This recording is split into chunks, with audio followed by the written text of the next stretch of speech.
Greetings, warriors. ECB and inflation numbers on deck. Hi, Bran. How's it going? And Glenn, you? Blake, how you doing? Kman's here today. Hope you're feeling better, bro. Ryan. Okay, Hugo, good morning. So, ECB,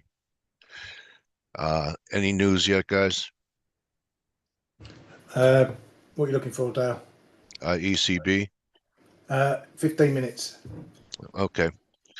All right. So, I would say yesterday, the commodity currencies performed the best. I mean, you do have nice reversal days. See if they could hold it here. I maybe we get surprised by an inflation number, but this was a nice candle, don't you guys think? And you know, Canada too. Um, so I'm looking to buy euro if they sell it off. I'm still trying to be disciplined here. I mean, the daily inside days so far. See what happens. I'm not going to step in front of it. I'll even wait for the presser. And I'll tell you what, remember I've been talking about how the S&Ps, they were acting like a beach ball? Well, yesterday was the biggest beach ball performance I've seen in my career. Okay. And that you guys know that's more than 5 years. But this intraday bounce from 5,400, we're down 40 to rally, 150 handles. Pretty amazing stuff happening here. It's like the market's thinking they might get 50 next week. Um, Melt up, getting back above 5,500 was when the squeeze started. I guess we could still, if you're a bear, you could say, still a retracement in the S&Ps. And what kind of was a tell was NASDAQ for a few days has been outperforming, and that you took the S&Ps to be sharply lower to get the NASDAQ to go lower, so it that was the opposite of what was happening during the decline. So we'll see what happens. It's an I don't know for me. Gold, do something already. Um, you know, there's really, you can't find a reason to short it. And, this kind of looks like a lot of formations that we're getting. I look at this, and then I look at something like the NOK. There's a lot of ranges. Um, there's NOK, but on the daily, it's the same type of thing. So I don't know what it means when we're getting these large sideways, range types of trades, if it's distribution or the markets need one more, to break out of these consolidation ranges. That's what we're in a lot of these things. So gold get going, silver still outperforming again today. It's going to look pretty good on closes over 29. And that ratio looks like, probably double topped up here. So for Yeah. me, I'll be watching Aussie to see if the reversal day holds and the Well, that commodity probably has currency. more to do with what happens with the ECB today, Dale, and Yeah, I mean, that's going to be the dollar driver. Well, and then we also have producer prices, and yeah, remember CPI and PPI. It could be a 1-2 punch. Actually, PPI could be the what undoes CPI's move from yesterday. And okay, I mean, and here's the other thing about the markets. I mean, you and I and everybody else, like literally the entire world, anybody who's in the financial markets has talked about September, the month of September. It's a horrible time to be in the markets. true. It is, you should be out of everything in the month of September. There's an election upcoming. It So doesn't we're matter. going to new all-time highs because Yeah, it's keeping everyone out of it, and the yeah. melt-up guys are back in business. Positioning. Yesterday was a positioning move, and you're right. Beach ball underwater. It was a. It was everybody is. No one's long. Everybody's caught short. CPI came in a little hotter. Everybody's like, oh shoot, we're not going to get a 50 basis point cut next week. Damn it. And then they reverse everything. Then it just feeds on itself. That's in my opinion, that's all it was yesterday. But that doesn't mean that we can't extend higher. Again, if you have everybody taking everything off because it's the quote unquote month of September where it's doom and gloom. So, I shouldn't be in stocks anyway right now. Risk is recovered. And I mean, you look at the month of September and we're not far from being back to positive. So, and then we're not far from all-time highs. That's just a hop, skip, and a jump away.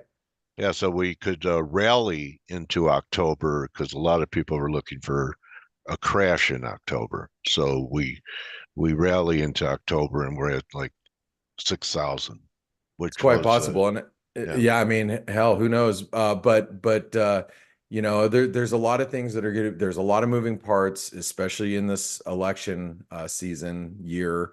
We still are trying to navigate through the remainder of earnings. We still have a lot of economic data. Again, we have producer prices today. We have the ECB today. We have the Fed next week. And if the Fed, depending on what their stance is, could greatly alter where equities are at from 5 days from now. So it's a big one. Yeah, I just want to remind you, Dale, we do have the ECB decision literally in 9 minutes. So just want to remind you of that. Okay. And a friend of mine said that he heard Danielle, who you interview, say that they won't announce a recession until after the election. And so, it's clear sailing. We're probably in one now, is what she was saying. I mean, she's pretty bearish the economy, but no one's going to know about it till after the election, and maybe not till inauguration.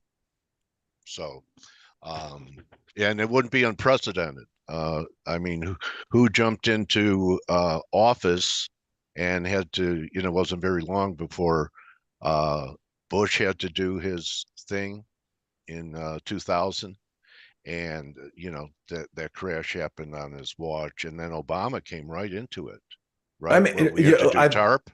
I believe presidents are there like by happenstance. Whatever the economy is going to do, it's going to do. It doesn't like Obama. I remember when he was sitting there going, in his whatever voice that he does, he's like, well, everybody should be buying stocks right now. And literally the S&P was like near 700 at that point. And I mean, we just came out of the GFC and he was just lucky, happened to be there. You know what I mean? That's all I think. I'm maybe I don't know. Well, I'm just saying that it happened at the beginning of his administration. Yeah. Right. It wasn't long after he got into office that the crisis hit. And, so it's not unprecedented for other former presidents' problems to be dropped on the next administration. Yeah. Oh no, that happens that happens all the time. I mean, no one can time like COVID. No one can time all that stuff. And look, whoever, let's be realistic. Like whoever is inheriting the presidency in the next couple months, or if it takes us 6 months to figure out who the hell is president, which is a not unrealistic expectation. Whoever is the president moving forward is probably going to be dealing with a crap ton of debt and a stock market near highs for a while. I mean, it seems like that's more of a realistic expectation. Anyway, we could get into long conversations about that. But let's where do we buy and sell things. Yeah, let's bring in the gents from the Flow Show really quick. And I'm going to take over, Dale, just because I want to get us ready for the ECB. We do have the rate decision coming up in just a few minutes. Ryan, you just wrote a blog post on the ECB. There are obviously a lot of people that are not going to be listening to the show that probably read your blog post, that just couldn't be here for whatever reason. Tell us what you mean by when traders are looking at the deposit rates and the actual rate and everything that the ECB could could do today? Yeah, so we're expecting the deposit rate to be cut by 25 pips to 3.5%. But the ECB have three rates: deposit rate, main rate, and the marginal rate. They all do different things, but they're all at different levels.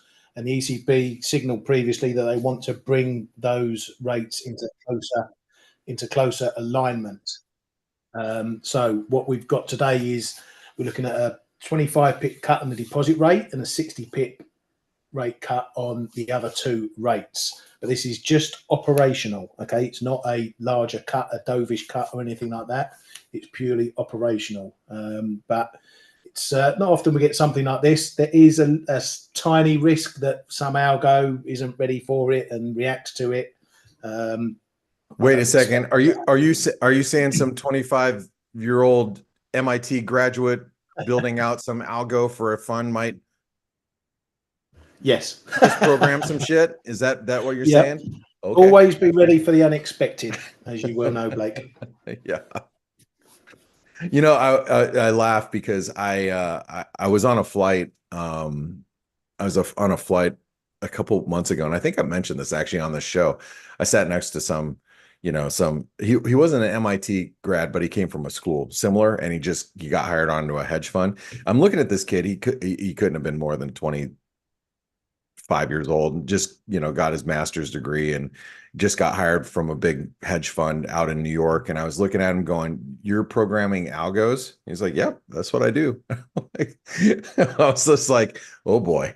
But that's what happens. Anyway, continue on. All right. What else are we expecting with the ECB? Really, it's all about the forecasts. We know where the ECB's at. They're taking a slow and steady approach. This meeting is more about, are the forecasts more dovish or more bearish on the economy and inflation? Is that going to make the ECB more dovish, and thus we're going to see faster hikes, bigger hikes, or whatever? If it's all, same old, yes, we're going to continue to cut, but we're going to take it slowly, wait for the next forecast, etc., then I think that's undovish compared to where we are, and that's something you've got to look at for the euro. So I really only see big euro downside if those forecasts are negative growth and lower inflation. Now, let's remind everybody that this is not that there is a press conference which we're always so excited to see, and that press conference is how far from right now? Half an hour after the ECB, I think. Okay, and so we have this announcement coming up in just less than 3 minutes. Kman, I know you're recovering from not feeling so good, but what's that? I'm okay. I'm getting there. Getting there, yeah. You're on the recovery, the road to recovery. So what do you have to say about the ECB and maybe the way that the euro is trading really heavy against a lot of different currencies? Yeah, it's heavy, but on the other side, it's holding that 110 in the euro dollar, right? So I think that's already some form of success, perhaps. I'm looking at just what the projections really, because 25 should be baked into the cake, and then we have to wait for Lagarde, what she says about does he leave the door for October ajar or closes it? That will be a mover once the pressure gets underway.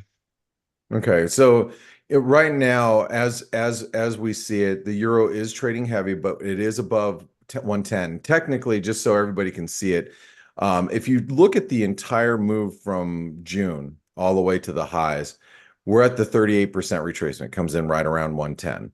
If you look at the lows back in August to the highs, we're at the 50% retracement. So there's a nice confluence there. You zoom out a little bit, you'll see the spike high or breakout point from March of this year. Also from August of this year, it's the 110 level, 109.80. This is a big confluence. So you can see huge confluence of technical support right where we trade. Does that mean you should be buying it right here? I mean, you could.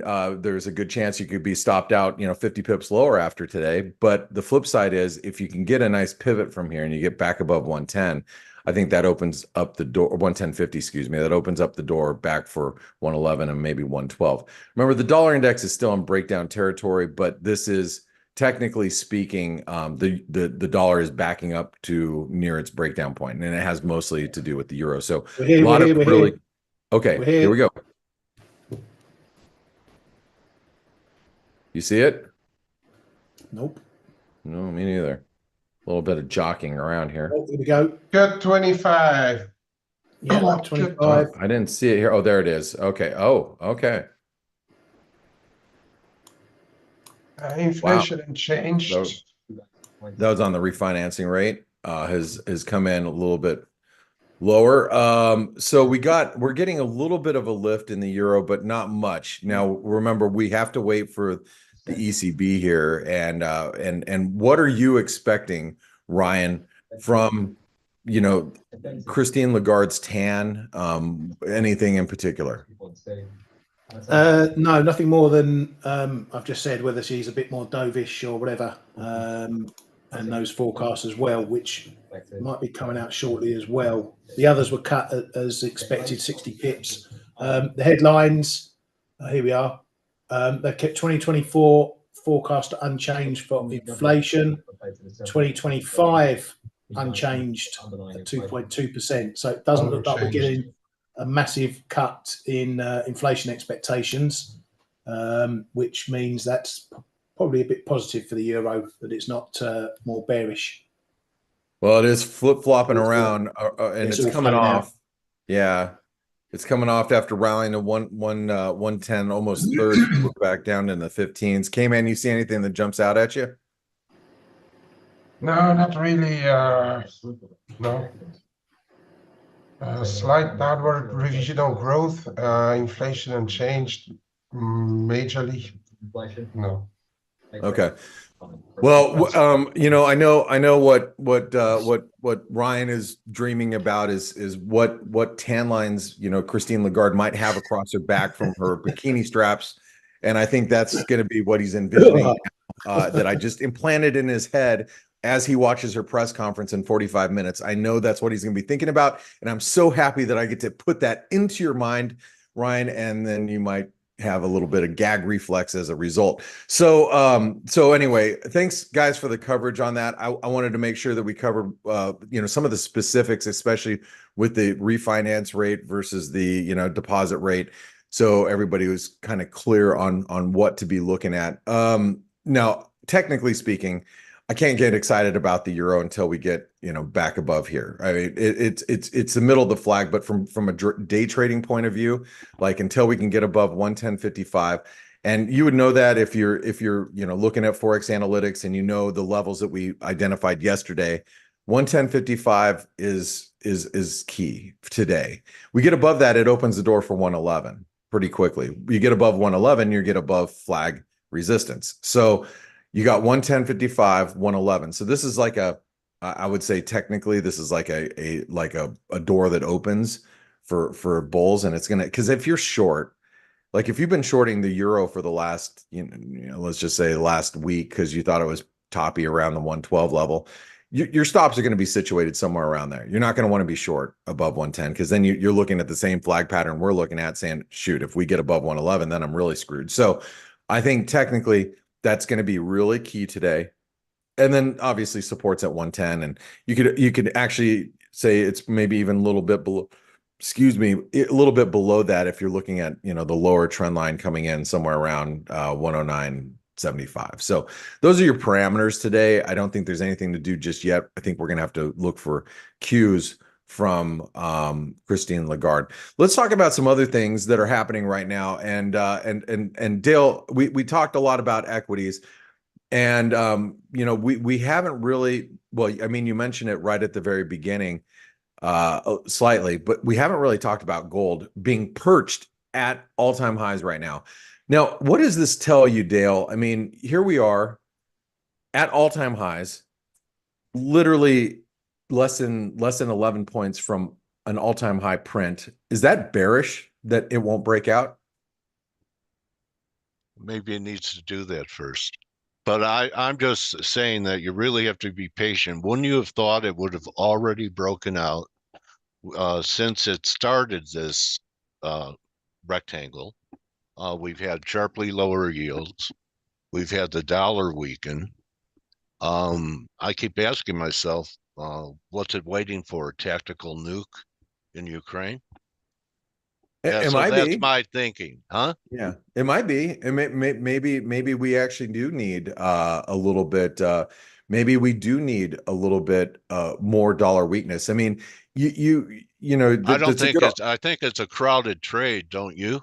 Oh hell yeah, of course it is. But then Uh, again, if you're bullish, tell me the reasons why I shouldn't be long gold, right? Like if you're sure. bullish, like if you own it, No, tell no, me why I shouldn't be owning it. You no, know, you should, own it, but tighten up your stop under the Ryan box. sure, okay. Yeah, Well, let me ask Ryan. Ryan, you know, is it bearish that we're sitting up here at all-time highs and not pulling back, just consolidating? What's your read on that? thanks, Is Ben. it bearish? Did you say? No, I said, is it bullish or bearish? I mean, what Oh, I'm is it? asking you, what your opinion is. It's neutral right Oh, now. yeah, it's most definitely bullish. It's not going away, is it? It's definitely not going away. And Okay, so maybe here's another way to ask the question. And look, I have no position in gold. But if I was I do. okay, okay, man, I'll come to you. so do I. If I was short, I would be crapping my pants. How about that? Well, I'm short and I'm never crapping my pants What? because I'm always in control of my trades. Yeah, I took a I would short be crapping my yesterday. pants. Well, I was short yesterday. I've run most of it down to the figure to 2,500, so I've got a little bit left for interest, but I've got a bigger buy stop above those highs now. I mean, if we do if we do go above the highs, then this is what the range extension would take us to. Okay, Yeah, we've Kman, had you've got seven attempts. We've had 7 attempts up there now. Dale, you might remember this. This is looking a bit like S&P at 4,800, and you know what happened when that broke. Well, yeah, and that's the same type of strategy you use. Yeah, and so look, like I said, I don't have any skin in the game. Kman does, but I don't have any skin in the game. But I'm just asking, you know, because I know a lot of people are focused on it. It's like how many people are just shorting it up here, going, "Damn, this thing won't break down." But at the flip side is, if you're buying it, yes, you're thinking, "Man, what needs to happen for this thing to break out?" Like Dale said. So, Kman, what are your thoughts? You are long. How do you Yeah. feel? Yes, I don't think it's going to need too much to start breaking. So yeah, but I do trade it around as I do usually. Try to buy the dips and then sell around here and then. But I break trade orders in two if we start to go, because I think the next stop is going to be somewhere at 25.5 and then 26.5. So you just Yeah. keep you're basically keeping a core long at this point. Yeah. Yeah, okay. That makes a ton of sense to me. All right. Well, let's talk about something else, because you know we've talked about that. I know yeah, sorry, Dale. Very good You patience. I have to tip my hat to Kman, who's had very good patience, because there have been some pretty sharp intraday breaks. They buy every dip, but it does take patience to be holding gold longs right now. Yeah, I Thank you. mean, definitely does. That's for sure. Dale, you mentioned a little bit of the Aussie. I actually filmed a video and I tweeted about it yesterday. You know that any Yeah. dip below the support should be bought. Yeah. We bounced right back up towards flag resistance. I still think that if we get above 67 cents today, I don't think you want to be short if you're No, playing I'm this. You long know, from no, I'm I'm long just from saying her. if any, I'm talking about anybody. If anybody's on the Yeah. short side, they don't want to be short here. I'm long Aussie too. I'm just saying, That's a or no, big actually, I'm not breakout anymore. over. That would be a big breakout over 68. It would But measure yeah, and to 73. it would be a huge breakout above 68. It'd be a big breakout above 67. It would Yeah. also be bullish. So, you know, I think this is a really nice bullish setup from a false breakdown. I know we have a little bit of a false breakout here, but this one, it just came in at some triangle resistance. But you can see we break out of this triangle. Either way, it's going to be big. And I do like the Aussie. I still think it's constructive. It's like your Um, gold long. It's a gold long in currencies. Yeah, but there's a lot of flags. Look at the Kiwi. The Kiwi's got one too. Sterling's got one too. Sterling's got a lot of work to Well, do. it's a dollar play. It Do- is. a weak dollar, stronger gold. It is. It is. Another one that I think we should pay attention to is the yen. I'm not really too sure how to approach the yen. We had some PPI data come out of Japan last night. Came out a little softer. I thought that might have carried the dollar yen a little higher towards 144. Nothing doing. Any comments come from the BOJ last night? It seemed like they were really quiet. I didn't see any headlines. Did you guys? Apart from one of the Hawks, Tamura. Oh, you did? There was Okay, there was. Okay, I didn't catch any. But I've only been up for a couple hours now, so. Yeah, no, he's one of the Hawks, but he was less cautious, shall we say, than some of the others that are speaking. He was worried that they pay too much attention to the stability aspects of policy, which might impede the performance of policy. So, yeah, I mean, everything's still based on their forecasts following through and being right. So that Got wasn't it. really a change. Well, I'm actually playing the yen pairs to the long side now. And that's why I was more referencing that producer prices last night out of Japan. I want to show you guys something really quick, and this is going to be a little bit for you guys. And Kman, you might appreciate this as well. So we had a crab completion in the euro yen. If you guys use ForexAnalytix, you've been watching this chart over the last couple of days. It's posted in the basic technical analysis. Even though it's a harmonic pattern, it's something that we identified from the 88% retracement. It's got a little bit of a bounce from there. But check out a couple of these others. Pound yen flush through the 618, gave us a hammer yesterday, or a pin bar if you want to look at it that way. Hammer in the Aussie yen from the 618. New Zealand yen pin bar at the 618. And I picked up the Canadian yen yesterday at the 4-year trend line, right there at I think I'll look at my cost average. It's at 103.88, so I'm up 87 pips right now. I am actually looking for a squeeze back above 106, and I'm going to try to sell it closer to 108. But I'm playing near term bounce in some of these yen pairs. That's what I'm trying to do right now. I haven't been adding, but that's kind of how I'm playing it. I'm going to try to play both sides here. I do want to play yen strong or strength on any rally, but I think there's a rally coming before a sell. That would coincide with the equity markets moving higher as well, and hopefully maybe yields get a bit of a recovery. We are a few minutes from producer prices, so let me go around the horn. Ryan, what are you looking at today as far as as far as trade ideas go? What's hot on your or up on your front burner? What would you say? Yeah, keep an eye on gold as mentioned. Euro, I'm long into this support area. I've moved my stops out the way just in case there's any shenanigans, and I'm looking maybe for a bit of catch up if dollar stays weaker as it is against some of the other pairs, Aussie, cable, and the like. Then maybe a bit of catch up. Bear in mind, there's 12 billion in options expiring today. 110.50. All right. 110, 110.50. If you guys don't know where to find that information, if you're ForexAnalytix subscribers, go into where, whoops, I hit the wrong button. Go over here where it says orders and options, and you can see where all those expiries are, those big ones, especially that Ryan's referencing on the euro. Kman, what are you looking at today? What's hot on your radar? If we get a bit weaker numbers, I'm watching the 67 figure 15 on the Aussie dollar. If that breaks, we may have a look back at 68.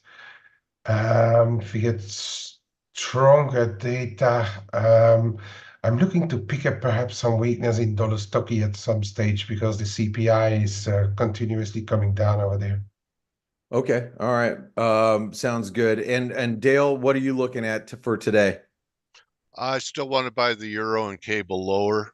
I'm still thinking there's a possibility for us to trade Dixie over 102. So I'm trying to be patient like Kman is. All right, very good. Matter of fact, I'm going to put up the dollar index right here. We got the S&P right in the middle. How much time do we have, Ryan? Let's see. 15 minutes. 15 minutes, really? Oh, sorry, Oh, for PPI. the data. Yeah, Now, the data. Shoot, it just came out. All right, here we go. Sorry, guys. in line, in line, in line.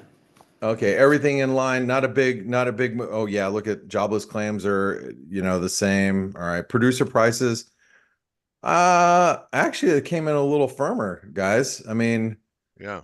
I'm seeing that as a little firmer than expectations. Yeah, that's a decent PPI following a decent CPI. I mean, this is an opportunity, right? I mean, if you want to buy your euros, this is the place to do it ahead of the ECB. What do you guys say about that? Not yet. That's what I say. Not All yet. right. Well, I liked your line, Blake. If you wrap it with, because Lakshman's here, wrap it with your Euro chart that shows those flag lines. I'd like to see a little nervousness under the big round number to your flag line that you had on Euro. Comes in around 109.60. There you go. That red line where you have that dark thing. There's that red. yeah, right here. It's about That's what I'm waiting. 109.70 or so, I'm roughly. going It's to the buy. bottom of the I'm flag. going to attempt it there. So that's what I'm thinking. Right around there. All right. Well, Dale, I'm going to pass it over to you guys just real quick. I need to mention this. This is the first time we've ever done this. If you guys are interested in the trader funding program for the month of September, we are offering a 20% discount for all new, trader funding program assessments. And that's the first time we've ever offered a discount in the last 3 years. So take advantage of it. If you want to learn how to access larger amounts of capital and not put your own money at risk, you get a one-on-one consultation with me. We'll walk through some of the specific tools you get. Check out the trader funding program. You can find it on the ForexAnalytix site. So check that out. Plus, we obviously have our 8-year anniversary sale. Some great prices here. So Lakshman, coming to you right now. Great person to have interviewing about the Everything. potential slowdown in the U.S. economy. We'll see what he has to say. So make sure you stick around. I'll be listening in. So Dale, Hey Blake, Ryan, during your Kman? consultations, Yep. Do people lay on a couch? I'm sure plenty probably do when I'm talking. All right. All right. Sometimes you have to be a trading psychiatrist. So That's anyway, exactly right. all right. Thank you, team. Kay, you're coming back strong. Thank you, Ryan, for your hard work, and thank you, Blake, and welcome back, Lakshman. What a great time to have you. Sometimes destiny works. We're getting all this inflation data. How have you been, my friend? How are you? It's good to see you. Yeah, good to see you. Thanks everybody for joining in. Yeah, so interesting. people, your reputation precedes you. You are the wisdom that you've inherited and have been passing on at the Economic Cycle Research Institute. And yeah, we used to, I'm going way back, but when we were describing, it's that whole standing on the shoulders of giants. There's a few generations behind us who were looking at all these huge swings in market-oriented economies, and that's where we're just trying to figure out how to ride that without getting hurt. Okay, so one of our attendees, he's a regular, knew you were coming in here, and Patrick asked me to inquire about your world-leading index, where we're at on your WLI. Oh, the weekly leading index. Weekly leading index. Well, although we have a 21 country long leading index. Okay. Which could also be interesting. I'll touch on that too. That's probably what I would come closest to a world leading index. Yeah, weekly leading index. Well, we'll get into it. There's a slowdown, but it's not the end of the world. The wheels are not coming off right here. As I said, and thank you for the intro. It's really about managing the cycle risk. Which way are we? Where are we? And what's the risk of it turning and going the other way, either on growth or inflation? Just setting the table for our talk this morning. Dale, I think the last time we talked was in the spring, right? So it's like Yeah. April-ish or something like that. Yeah. So a few Yes. months. And I know big picture on growth and inflation. Back then on inflation, we were in the continuing to be sticky camp for inflation. We're in an inflation cycle downturn in terms of coincident measures of inflation. But the question is, in the cycle world, is that going to just continue?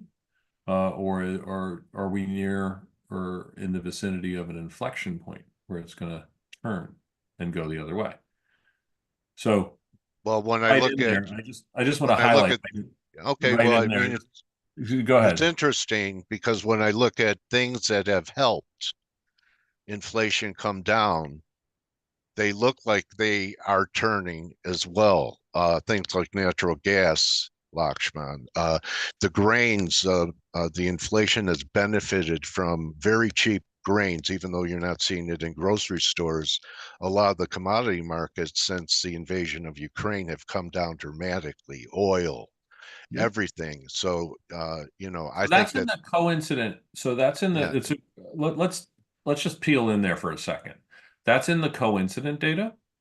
So that's the target, which helps define the inflation cycle.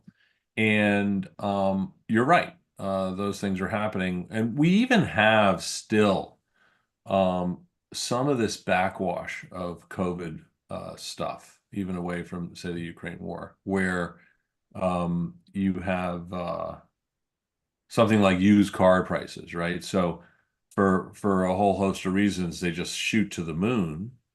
And now they're I don't know, normalizing is the word, but they're coming, the pace of inflation is coming down quite a bit.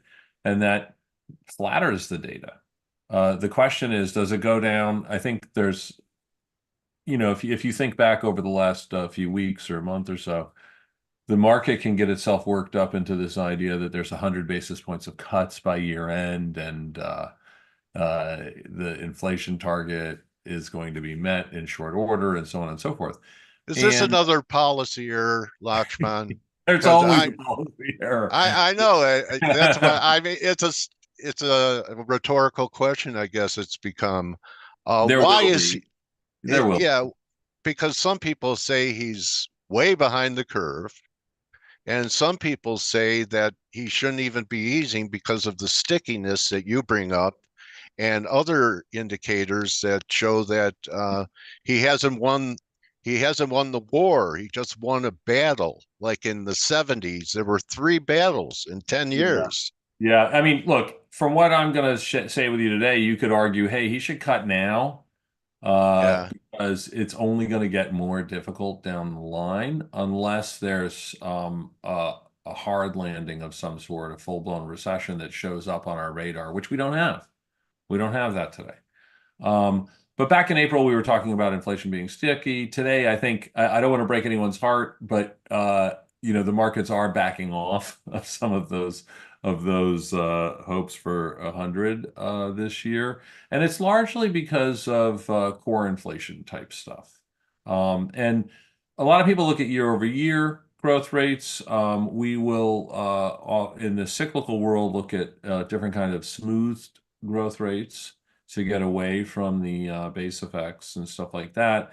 And the 6-month smoothed annualized growth rate for core CPI has risen to 3% from 2.9. It's a small tick up. It's nothing to write home about, but it's not plunging. And that's probably in line with our earlier assessment that it's sticky. When we look at the forward data, I'm getting away from coincident. I'm looking at Okay. forward data, things that drive the inflation cycle. So it could be input prices, could be other things, bottlenecks of sorts.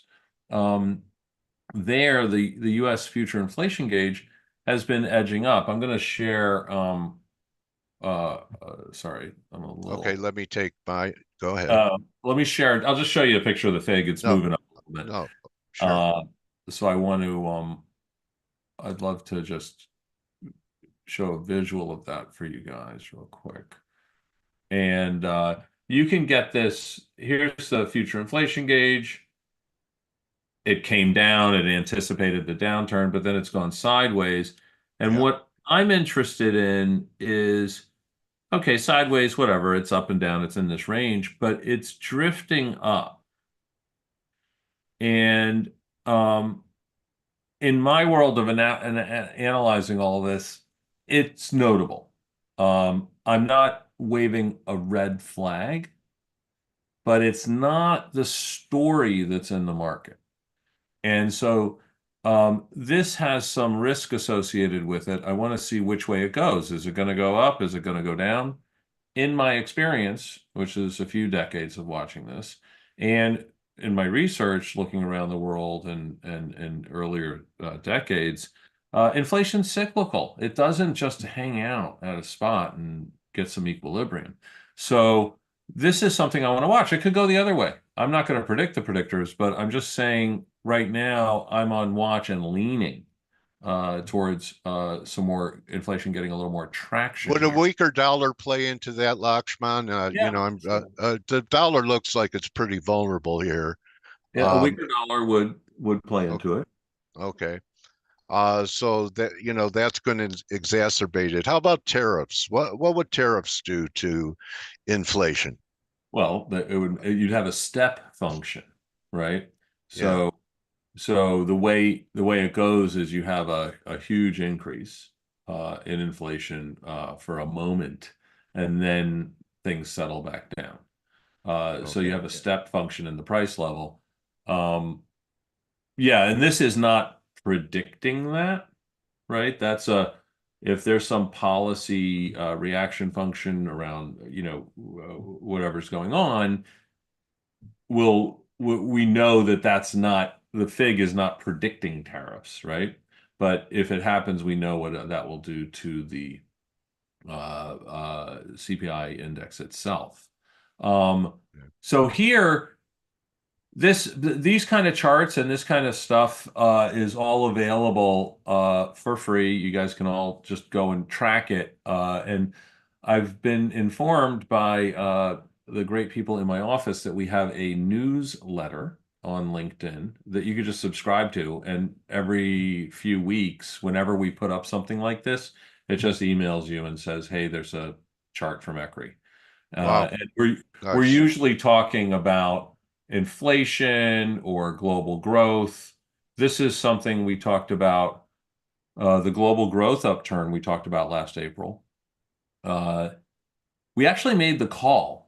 I just want to be clear on global industrial growth turning up in December of 2023 based on these indicators. And input prices like these industrial commodity prices, they kind of went on a tear through May. And then there's been some back and forth. And when we look at the target of this cycle, what is the definition of this cycle? It's industrial production itself. It's not the input price. The input price is sensitive to the industrial production growth cycle globally. And the proportion of economies with rising industrial production is now at the highest it's been in over 2 years. So that call from December of 2023, the big picture directional risk call on global industrial growth has really borne out. I do want to tell you something new now, which is that our forward-looking data, a little bit longer leading data, it is showing some shifts, right? Things are cyclical. So we had this upturn, and on the forward data, I'm getting some wobbly, a little bit of wobbly. So we got to watch that thing over the next couple of months. Maybe we'll check in. I think a lot of people would be surprised by this because, they hear about the news in China. They hear about manufacturing recessions in the U.S. So where's the growth coming globally? Well, we still have a little firming in the U.S. I don't think it's so the manufacturing recession has become less bad Okay, in the less bad. U.S. Okay. And so there has been some firming there. We'll see in the very short term where that goes.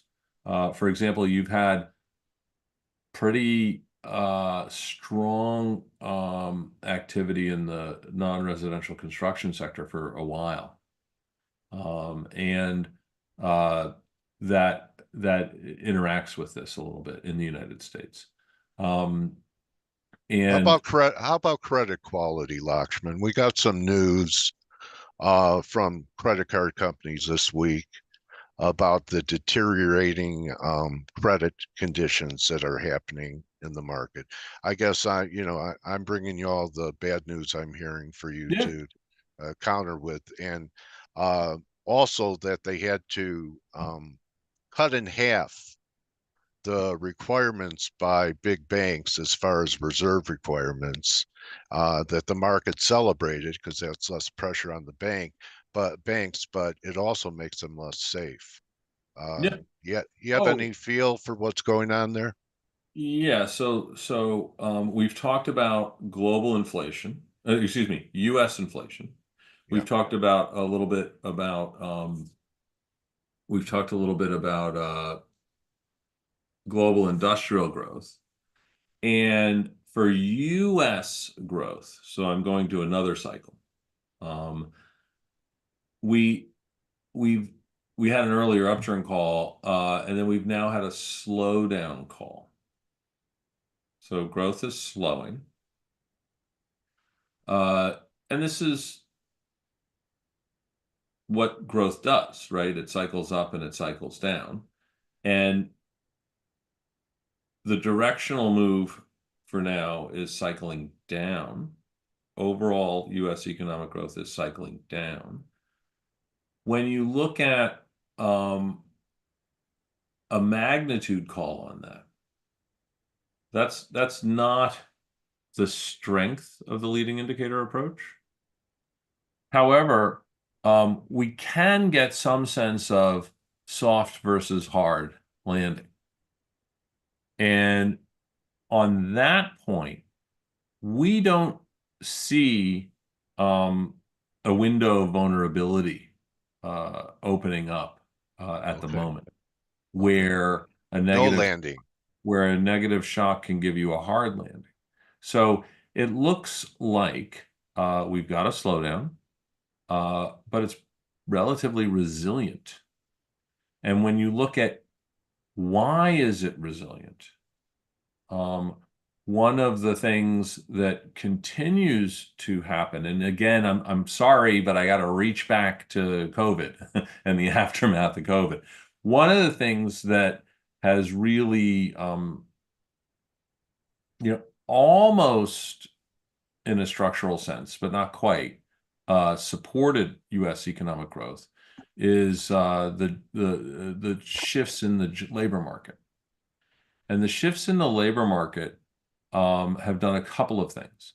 They have first made the education and healthcare sector of the jobs market unbelievably strong. Okay, so for years, it's been sitting at almost 3-decade highs in the growth rate.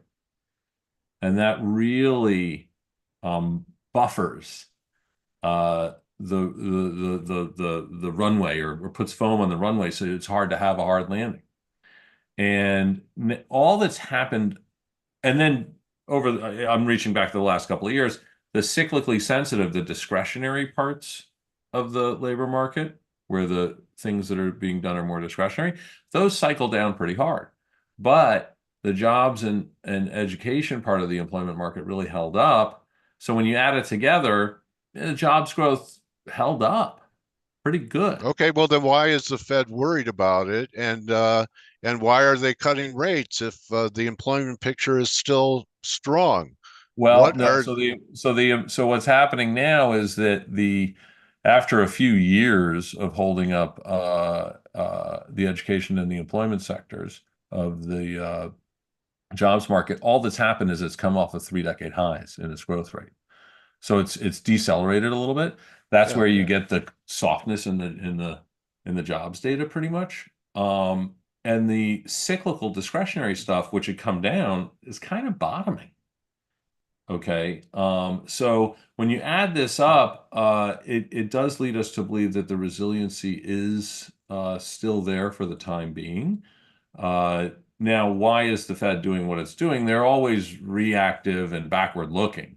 So I don't know what's in their head, but they No, certainly maybe Paul wants to see. keep his maybe Yeah, Paul wants to keep his job, there's and all kinds. a rally into the election would you know, help. Yeah, I'm not going to argue with you on that. Okay, you know, So, and maybe you know, that's possible because he knows he's not going to be Fed chairman if former President Trump is elected. now, if you go to the same type of cycle, but you look more globally, I'm trying to see. This is now on our website. Yeah, China's inviting foreign investment back. Yeah, Kind yeah, of they shows. want to get, sure. I Yeah, get that they want to yeah, get yeah. They're desperate if they want our money. yeah, I mean, look, everybody's doing little tactical moves to keep things moving forward. Um, I'm just trying to see if that's a US What story. are you telling On businesses the to do? international, I just want to say on the international Okay, go on ahead. inflation, right? So our cycle on inflation lives inside to a degree the global inflation cycle. Okay. And um I was a little reticent. I'm saying, hey, look, watch this stickiness in the US inflation cycle, but it's not a red flag yet. Okay. When we switch over to Europe, yeah, it's kind of a red flag. The Eurozone future inflation gauge is moving up. And I've noticed of late uh stories coming out about how, oh, maybe the ECB doesn't quite have as much room as it thought it had. So I know you guys are talking. I'm not an Right. exchange trader, but I Yeah. think these are things that are going on, right? The U.S. is a little sticky. There's not a recession. There may be other issues, like you were saying about elections and whatnot. In Europe, the inflation cycle forward-looking data is more clearly up. And so Wait that till they have does a cold winter, Lakshman. They were very fortunate last year. last year, but this is even separate from environmental or kind of events that might Energy. happen. Yeah, this is just cyclical drivers of inflation. And so Okay. you come back to I'm sorry, I digressed to Europe, but I wanted to get that out there on inflation. On the US, when you're talking about growth, and the weekly leading index, and things like that. Okay, so the weekly leading index growth rate came down. That's consistent with the growth slowdown I just described. It's of the very recent data has firmed a little bit, which is also consistent with the kind of resilience uh, message that we were getting from our even longer leading indicators that lead the WLI.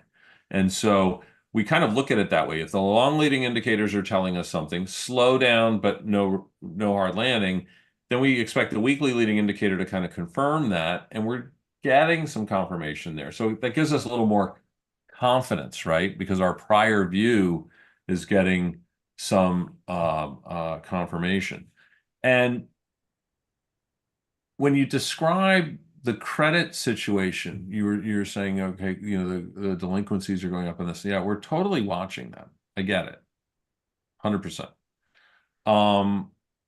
And it is something that's notable. Uh, if I try to understand the story there, it may be just a reminder of the K-shaped economy, where if you do have some assets that have inflated, Exactly. you're better off. And if you're paycheck to paycheck, You're you're totally screwed. squeezed. Yeah. And that's how much of the population in the U.S. would say are in both categories? Both? Well, that own real estate and stocks. Is that 10, Oh, 20%? And the yeah, maybe a paycheck to little. paycheck people. The majority are paycheck to paycheck. That's right. So that's where those really large kind of retail front facing companies are going to So get they're broke. Huh? They're broke and they're using credit cards to buy groceries and necessities.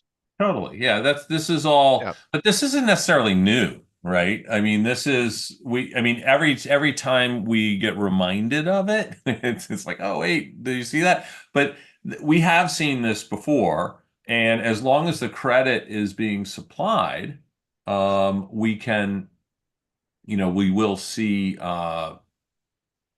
this continue. And it's really when you have the hard landing that the wheels come off. I just want to take a look. Were there some questions in the chat there? I'm just seeing here we yes, Saloom laughed comment Okay. about being broke.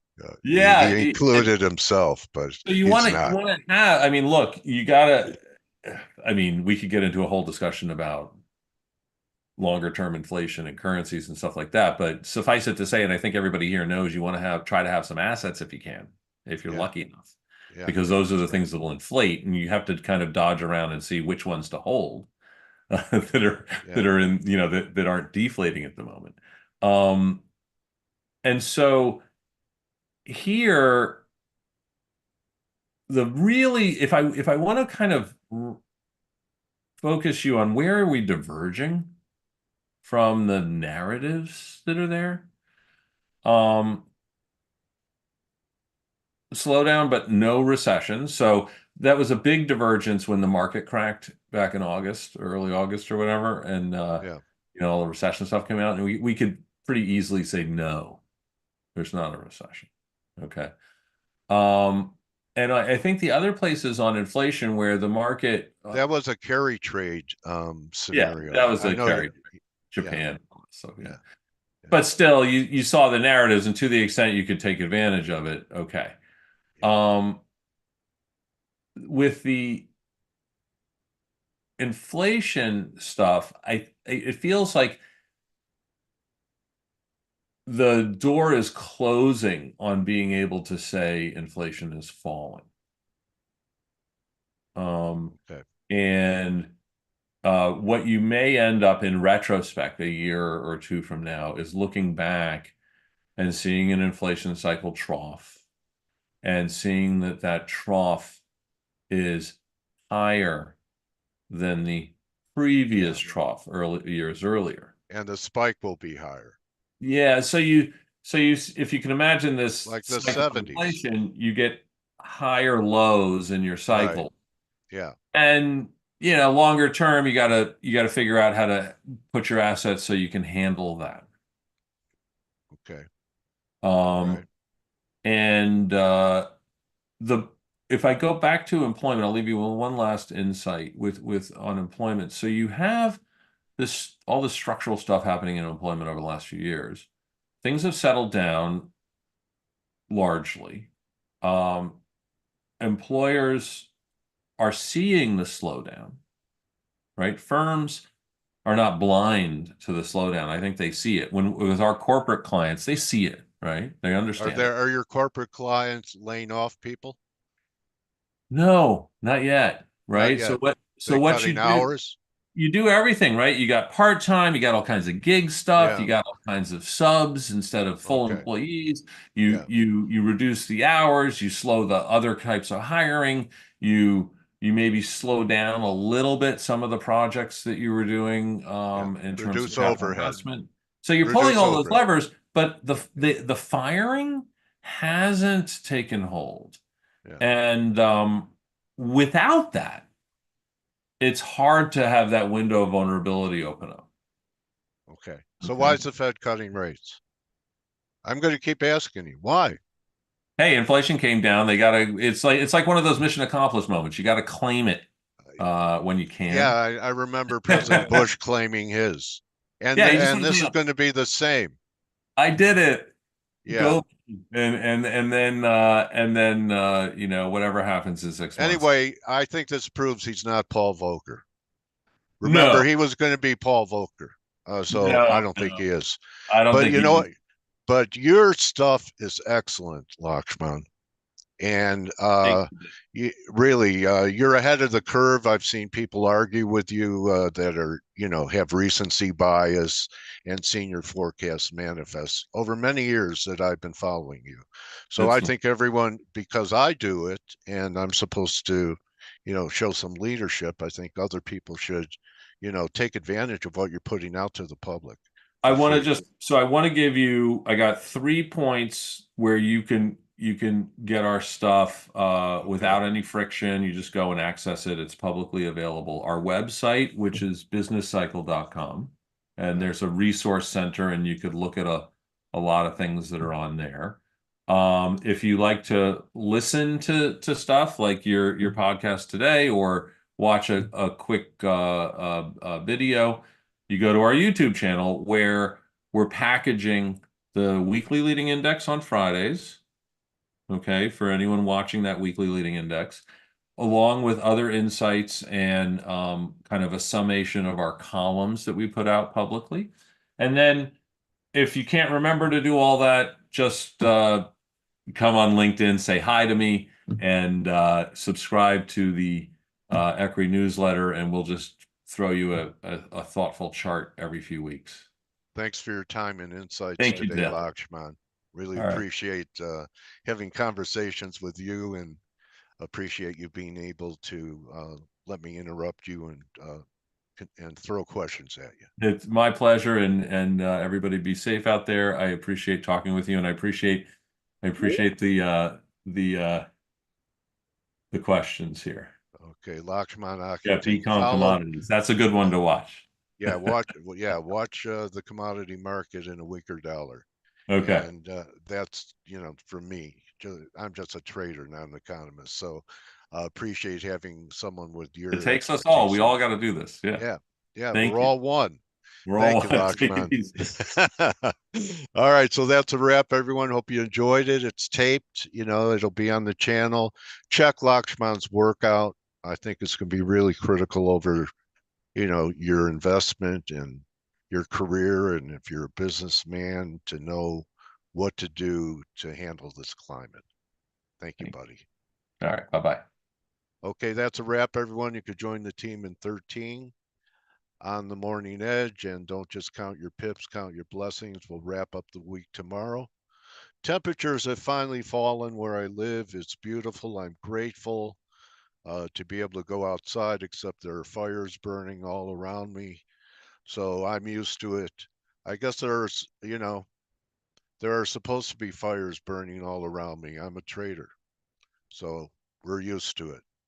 Take it easy. Don't just count your pips, count your blessings. See everyone to wrap the week tomorrow. Adios. Sidestep area. All right. See everyone. Adios.